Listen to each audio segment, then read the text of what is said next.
എന്താ പറയേണ്ടതെന്ന് എനിക്ക് കാര്യമായിട്ടൊന്നും അറിയാൻ മേല. ഞാൻ ഒരു കാര്യം ഇപ്പം ഈ സ്റ്റേജിലിരുന്ന് പഠിച്ച്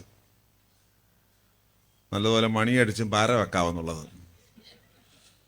വളരെ ഭംഗിയായിട്ട് ആശാകറിൻ്റെ സെക്രട്ടറി, അഭയവൻ്റെ മാനേജർ എനിക്കിട്ടൊരു പാര വെച്ച നിങ്ങളെല്ലാവരും കണ്ടു കാണും. കൃത്യമായും ഇവിടുത്തെ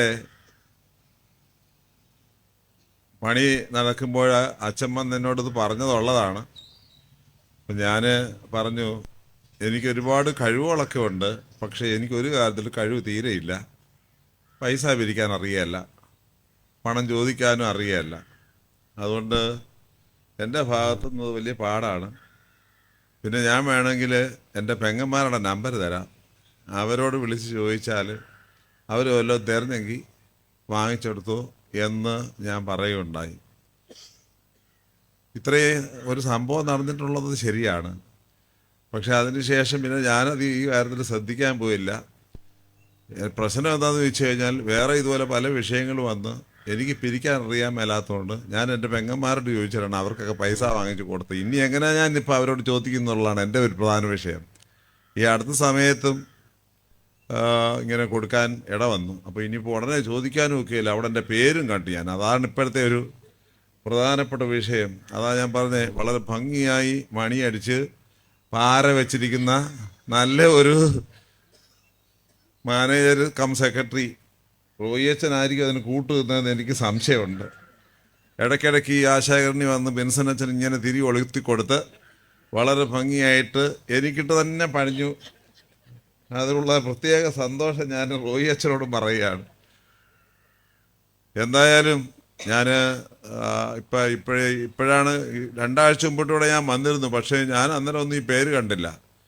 ഇന്ന് കൂതാശ കഴിഞ്ഞുകൊണ്ട് എന്നോട് പറഞ്ഞ് മേലൊക്കെ ഒന്ന് പോവാം, നമുക്ക് കാണാമെന്നൊക്കെ പറഞ്ഞ് എന്നെ വിളിച്ച് വളരെ ഭംഗിയായിട്ട് എല്ലായിടത്തും കൊണ്ടുപോയിട്ട് ആ റൂമിൻ്റെ വാതിൽ ചെന്ന് മേലോട്ട് നോക്കാൻ പറഞ്ഞ്.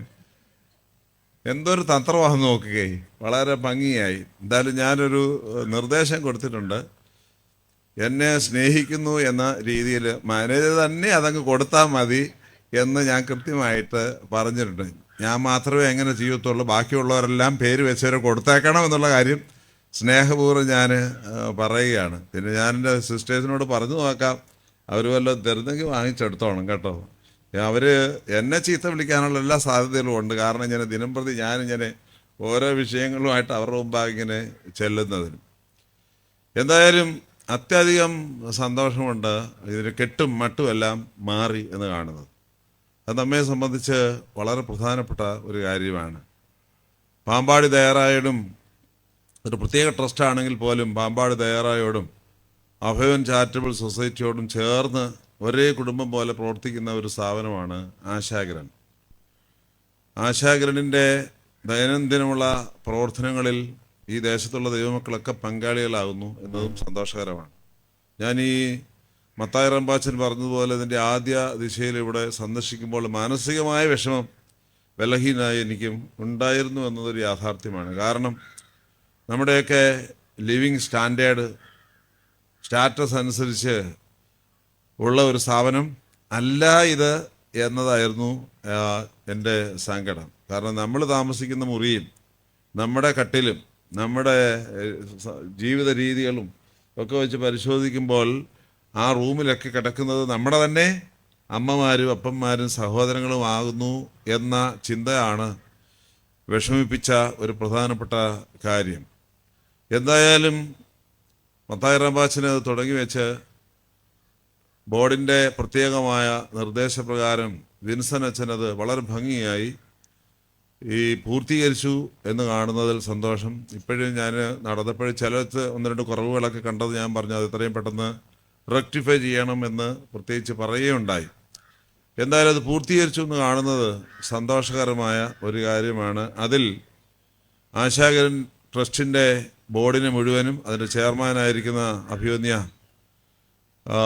നമ്മുടെ കാഞ്ഞിരപ്പള്ളി മുൻ രൂപത പിതാവിനോടുള്ളതായ സ്നേഹവും വാത്സല്യവും പ്രത്യേകമായിട്ട് നമുക്കെല്ലാവർക്കും വേണ്ടി നാം അറിയിക്കണം. അദ്ദേഹത്തിൻ്റെ സാന്നിധ്യം ഇവിടെ ഇല്ലാത്തത് ശാരീരികമായ ചില ബുദ്ധിമുട്ടുകളുണ്ട് ഉള്ളതുകൊണ്ടാണ്. തീർച്ചയായിട്ടും പിതാവിനുള്ളതായ നമ്മുടെ സ്നേഹം കടപ്പാടും ഒക്കെ കൃത്യമായിട്ട് അറിയിക്കാനൊരു അവസരമായിട്ട് നമുക്കിതിനെ എടുക്കാം. അതുപോലെ തന്നെ ദൈവസന്നിധിയിലേക്ക് വാങ്ങിപ്പോയിരിക്കുന്ന അഭിമന്യ യോഹന്നാൻ റമ്പാച്ചൻ ഇതിൻ്റെ പിന്നിൽ പ്രവർത്തിച്ച കഷ്ടപ്പാടുകൾ ചില്ലറയും ചില്ലുവാനും ഒന്നുമല്ല. റമ്പാച്ചൻ ദൈവസന്നിധിയിലേക്ക് വാങ്ങിപ്പോയതിന് ശേഷം ഒന്നും തന്നെ ചെയ്യാനായിട്ട് നമുക്ക് കഴിഞ്ഞിട്ടുമില്ല എന്നുള്ള ഒരു യാഥാർത്ഥ്യം ഇവിടെ ഇങ്ങനെ കിടപ്പുണ്ട്. റമ്പാച്ചൻ്റെ സേവനങ്ങളെ നന്ദിയോടെ സ്മരിക്കാം. അത് ജീവിതത്തിൽ ഇവരൊക്കെ പഠിപ്പിക്കുന്ന ചില കാര്യങ്ങളുണ്ട്. ചില കാര്യങ്ങളൊക്കെ നടപ്പിലാകണമെങ്കിൽ അത്യാവശ്യം വേണ്ട റിസ്ക് ഏറ്റെടുക്കണം. അത് പലരും പലതും ഒക്കെ പറഞ്ഞു വരും. But you have to take your own risk in order to realise your wish എന്നുള്ളത് വളരെ പ്രധാനപ്പെട്ട കാര്യമാണ്. അതിൽ റമ്പാച്ചൻ മുൻപന്തിയിലായിരുന്നു എന്നുള്ളത് സന്തോഷകരമാണ്. ഇതിനെ സഹായിച്ച മറ്റൊരു വ്യക്തിത്വമാണല്ലോ പ്രിയപ്പെട്ട ഉമ്മൻചാണ്ടി, നമ്മുടെ മുൻ മുഖ്യമന്ത്രി, യശസ്വരനായ മുഖ്യമന്ത്രി.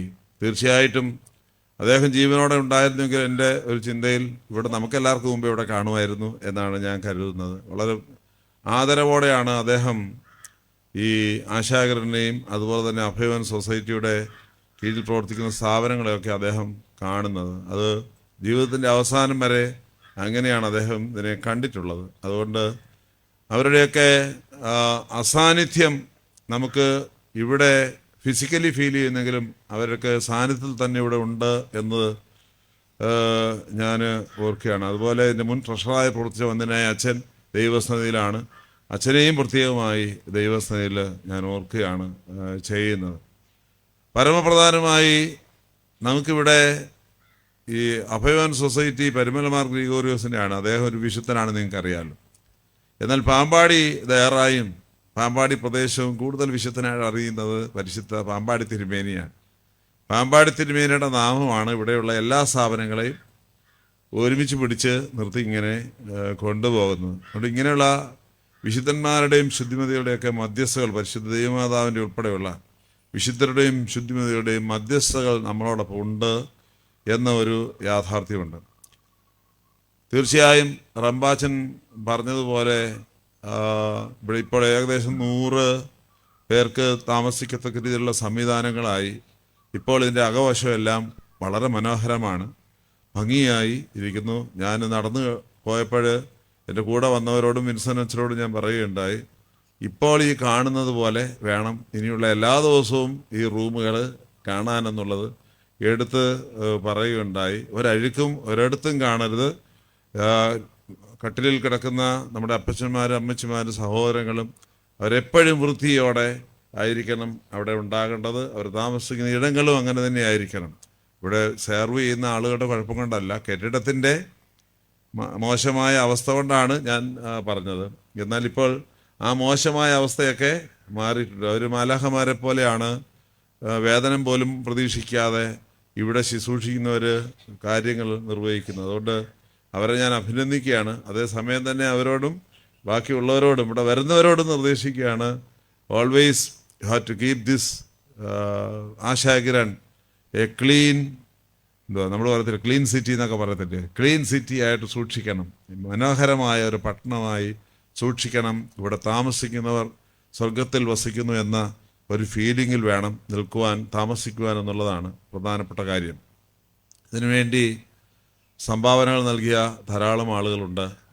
അവരെയൊക്കെ ദൈവം സ്മരിക്കണം. നമ്മൾ ഇന്നിവിടെ കൂദാശ നടത്തിയപ്പം വായിച്ച വിശുദ്ധ വേദഭാഗം നിങ്ങൾ ശ്രദ്ധിച്ചു കാണും. ഒരു ന്യായവിധിയെക്കുറിച്ചാണ് ആ വേദഭാഗം പറഞ്ഞത്. അത് കുറച്ച് പേരോട് വലതു ഭാഗത്തും കുറച്ച് പേരോട് ഇടതു ഭാഗത്തും മാറിക്കൊള്ളാനായിട്ട് പറഞ്ഞു. ചെമ്മരിയാടായിട്ടും കോലാടായിട്ടും മാറ്റിയിട്ട് ചെമ്മരിയാടുകളെ വലതു ഭാഗത്തും കോലാടുകളെ ഇടതു ഭാഗത്ത് നിർത്തി. ചെമ്മരിയാടുകളോട് യജമാനൻ പറയുന്നു, ഞാൻ വിശന്നിരുന്നു, നിങ്ങളെനിക്ക് ഭക്ഷിപ്പാൻ തന്നു, ഞാൻ തടവിലായിരുന്നു, നിങ്ങളെന്നെ വന്ന് കണ്ടു, എനിക്ക് വസ്ത്രമില്ലായിരുന്നു, നിങ്ങളെനിക്ക് വസ്ത്രം നൽകി, ഞാൻ രോഗിയായിരുന്നു, നിങ്ങളെന്നെ സന്ദർശിച്ചു. ഇങ്ങനെ ചില കാര്യങ്ങൾ ഒക്കെ പറയുന്നുണ്ട്. അപ്പോൾ അവർ ചോദിക്കുന്നുണ്ട്, ഞങ്ങളാരും നിനക്കിതൊന്നും ചെയ്തില്ലല്ലോ. ഏറ്റവും അവസാനം പറയും, ചെറിയവരിൽ ഒരുത്തന് നിങ്ങൾ ചെയ്തതെല്ലാം എനിക്ക് ചെയ്തതാകുന്നു എന്ന് പറഞ്ഞ ആ വാക്യം ഉദ്ധരിച്ചാണ് നമ്മളിന്ന് ഈ മന്ദിരത്തിൻ്റെ കൂദാശ നിർവഹിച്ചത്.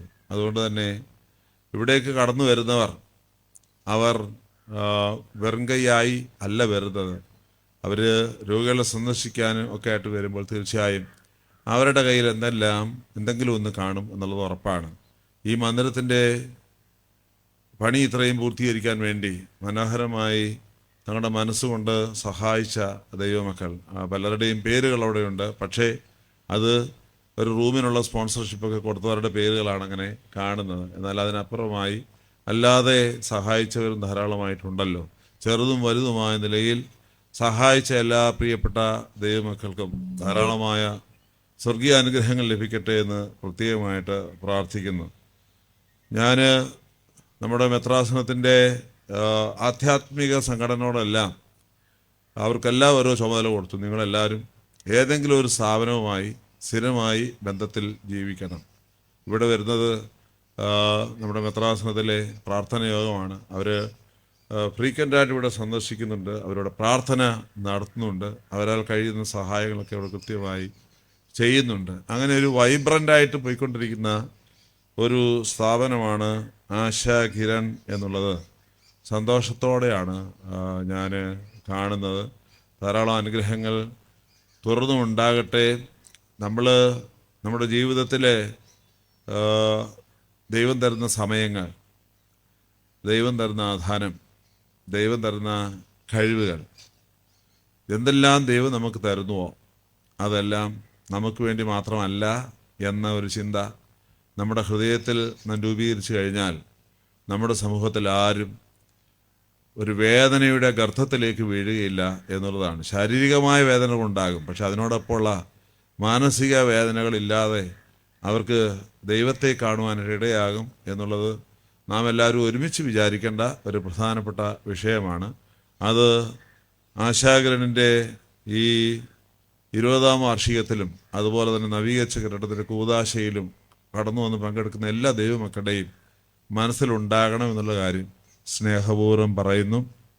എല്ലാ നന്മകളും നേർന്നുകൊണ്ട് ഞാൻ എൻ്റെ വാക്കുകൾ അവസാനിപ്പിക്കുന്നു. ദൈവം തമ്പുരാൻ നമ്മെ അനുഗ്രഹിക്കട്ടെ.